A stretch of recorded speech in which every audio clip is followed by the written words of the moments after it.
you, Arizona Women of Action, for braving the maiden voyage here. This is the PAX podcast, where we talk about people, partnerships, and professionalism. Today, we have our very special community partners, Arizona Women of Action, joining us, Kim Miller and Courtney Konderick. Very excited to introduce you guys to the PAX Nation, but also talk about really small worlds colliding here. I went to high school with Courtney, and then I actually ran into Kim Miller about a year and a half, 2 years. Well, I think it was about a year and a half ago.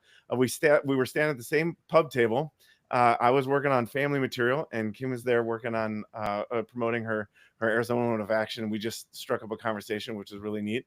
And then I got to work with your husband about a year and a half later, and so we've been on this crazy journey. And then, it's been a lot of fun. Just how all the stars align and God connected us and brought us together to be investing in community. So I have a couple of things that I wanted to just introduce our partnership and how we're doing these things. All of our podcasts are kind of geared towards different topics. People. Our drivers, partnerships, community partnerships, people that we are excited to partner with here in the Valley of Arizona, and then professionalism, all the things that we want to help people level up and get better at just professionalizing what it is they do, their business, and educating them in that respect. So today what we're focusing on is our community partnership between PAX and the Arizona Women of Action. So tell us, Kim, what's the mission of Arizona Women of Action? Yeah, thank you so much, because this coincides so well with what PAX is trying to do. And I think that's why God brought this, it is a whole sense of community. And what we did about 4.5 years ago was realize that most women that we knew were really cared a lot about what was going on in their community, but they didn't know what to do about it. They didn't have the time or the connections. And so we started kind of researching, how do you really transform and impact your community, your culture for the good. And so now we've actually started mainly in Arizona, but we're now opening the door to potential other states coming along, because so many people love what we've been able to do. And our mission is to empower every woman to impact culture for good. And it's really, how do we help people to know what's going on in their community, and then be able to take positive action where you can take positive, really effective action on your schedule. So we're making it possible for women, but even men, to come along and join in, get an email once a week, and know what they can do that's going to impact their family, community, all of that. Yeah, this has been something that really caught on like wildfire. It's really spread like crazy. I think one of the reasons for that is one of the things you just said is it's because it's on your schedule. It's something that makes sense in your life. It's not something that it's something that we all should be doing, but it's how do we do it especially when we have young families or young kids, and we always feel overworked, or there's just always something going on in life. And you make it really easy to give us good information, but also not just education, but also the how to practically get involved and to make that positive impact.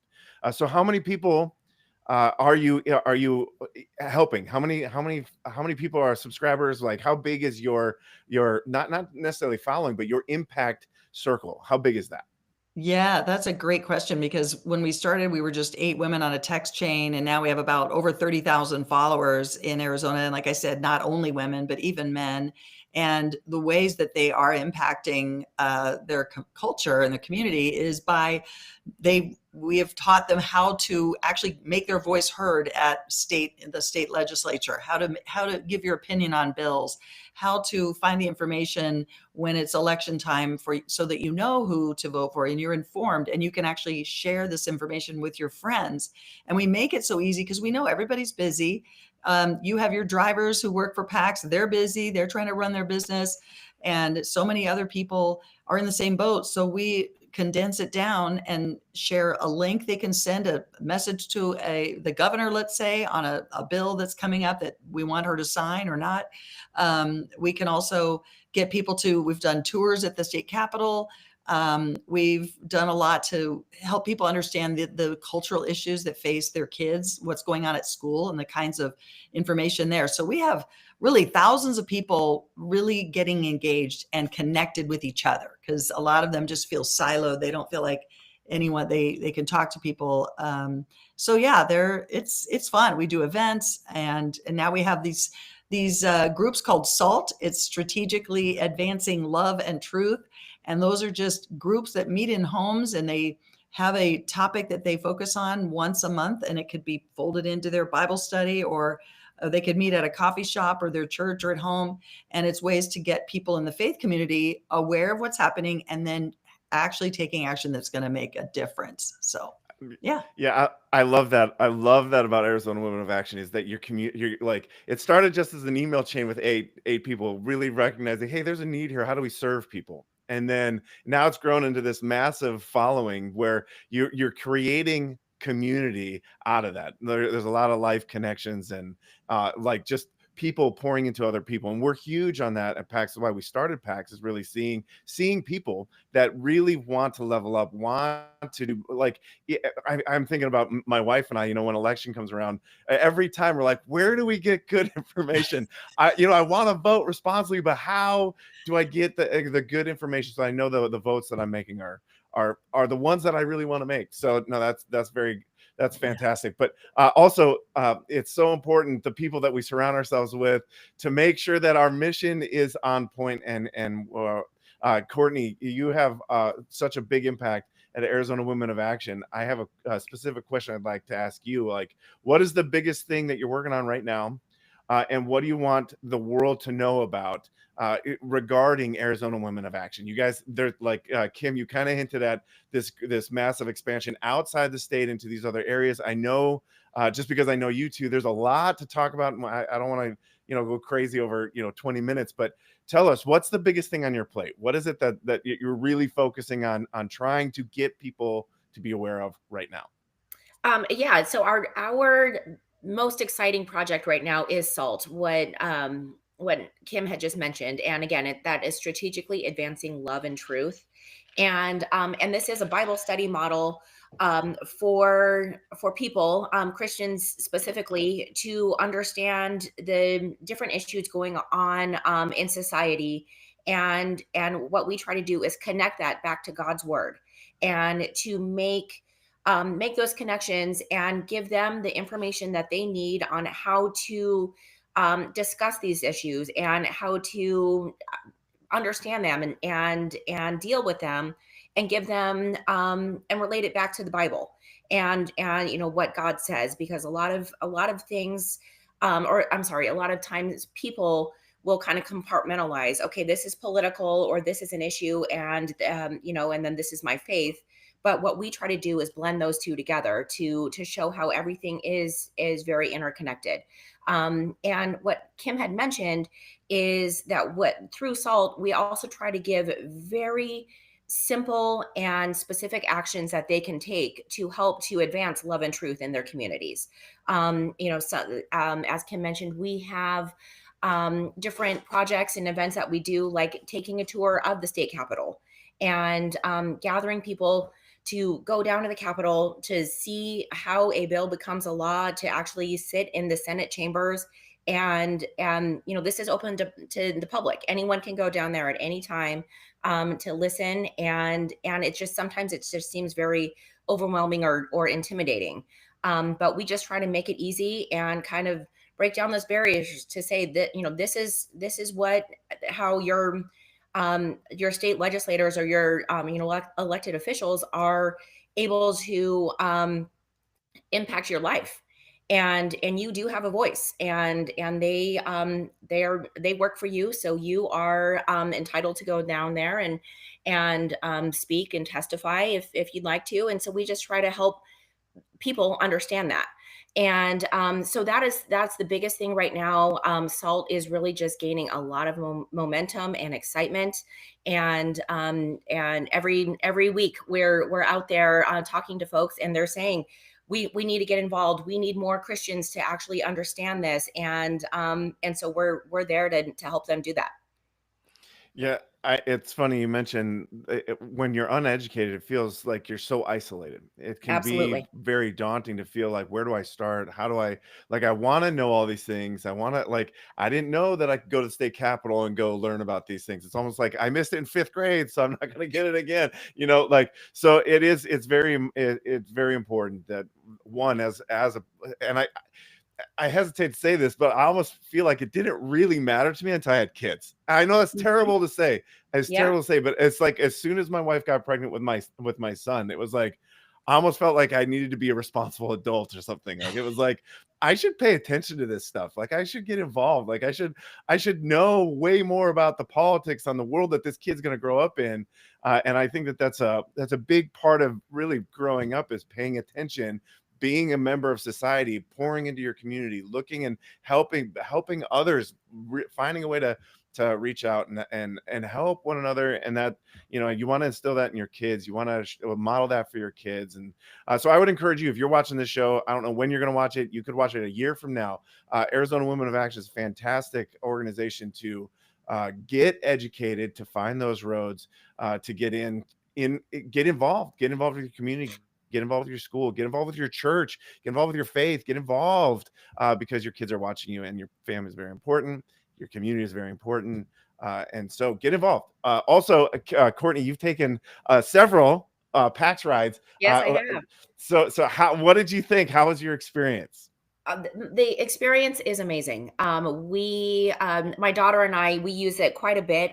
We travel a lot for volleyball, and so anytime we need to go to the airport or get picked up from the airport, we've been using PAX or I used it for an event. But it's great experience every time I've used it. From the drivers just being extremely professional, showing up on time or early, which is always nice. And the quality of the cars, everything is clean and nice quality cars. And my daughter, she is a little leery about some of the other rideshare services.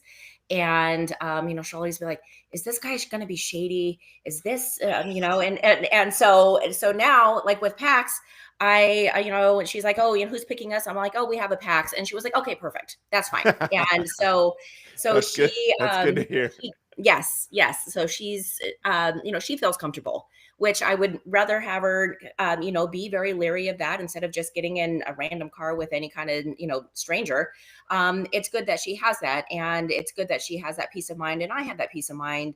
Because one night we were getting picked up at around midnight from the airport, and just knowing that the person picking us up is going to be very well vetted, trusted, and just made it a safe experience for us. So it's been lovely, and I've been telling all my friends about it as well. So yeah. I love that. That's actually PAX. Is actually it's an abbreviation for a passenger, but also in Latin it means in Pax, like Pax Romana, it means peace of, like peace. So it's funny that Yeah.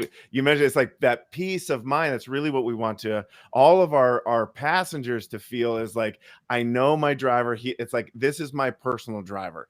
And this Absolutely. is the one that I can order. They'll show up at my door. I know the car. I know that, like, and my driver knows me. Like that's every single one of our drivers is their own business. Like we don't own them as PAX. We don't employ them. They're their own business. We want to help them promote who they are, what they do, their service, their professionalism. And so when they show up at your door and they're giving you that one-on-one professional service, it creates peace of mind. I got to tell you, I was at lunch the other day, Kim, with your husband, and this van, this is no lie, I can't make this up, of a windowless van. It's a white windowless van that has the paint peeling off of it everywhere.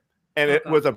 it was a competing app service. And we were like, you got to be kidding me. Like, I can't imagine ordering a ride anywhere, like literally anywhere down the street. And it was like this creeper van shows up and we're like, oh my gosh, I can't even imagine putting my family in that, let alone myself. I'd be like, no thanks, cancel ride immediately. Anyway, so that's what we're trying to do is professional.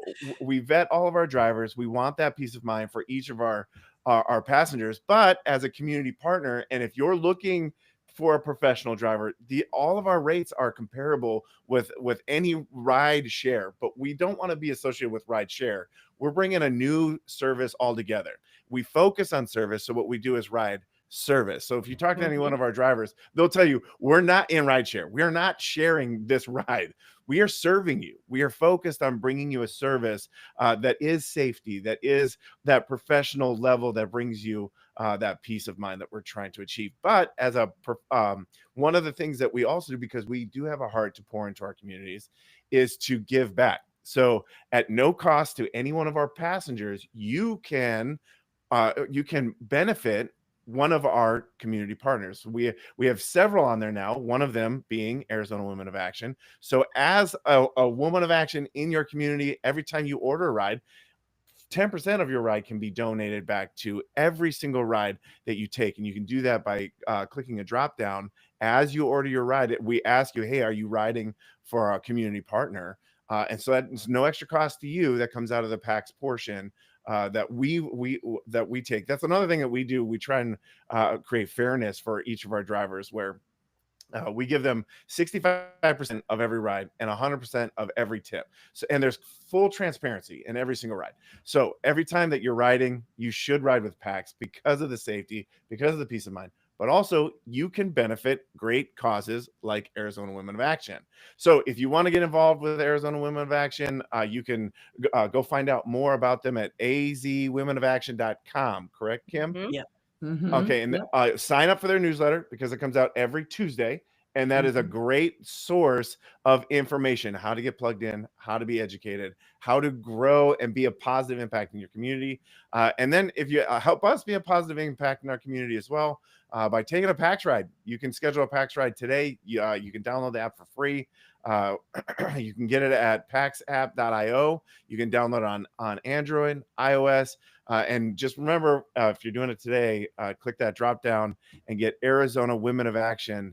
And then a portion of your ride will go to benefit this great cause. As our community partners, thank you guys for braving this podcast. This is a first for me to do it live. So hopefully we've got a bunch of people moving on forward, knowing about this. I'd love to use this in your next newsletter, Kim. Send it out to all your people to say, it's on a podcast. Go check it out, and then get everybody in your network using PAX when they're here in Phoenix, so that we can partner together in impacting this community. Thank you for joining me today. Any closing remarks? You got anything you want to say before we shut down? Yeah, I just wanted to say that just for anybody who's saying, Kim's husband's involved in this and that's why she's doing it. I want people to know. And actually my husband was very hesitant. He's like, don't compromise. I'm like, look, I've been working hard for this Arizona Women. I'm not going to compromise for anybody. Sorry, not even you. So I would not have done this if I did not see so much cohesion in our mission to really benefit the community, because that's what we're trying to do. We're trying to empower every woman and every man who gets our information to impact culture for good. What PAX is doing is empowering your drivers, you're empowering your riders, and you are elevating that, honoring, respecting everybody in that whole service. And that's what we're trying to do too. So there's just so much cohesion in this partnership. So we're really grateful to have you guys allow us to be benefited in some way. And we're trying to get more women to be aware of it for all those reasons Courtney mentioned too. So cool. Well, thank you guys for joining me today. It was an absolute blast. I totally think that this was a super success. It only took us 19 minutes. So, if we're doing a 20-minute show, hey, we made it. We got through all of the talking points. So thank you for joining me. I love this road that we're on together. And looking forward to the rest of 2025. Let's see how many rides we can get and see how much we can benefit one another. Okay. Thanks so much, Daniel. Yes. All right. All right. Bye.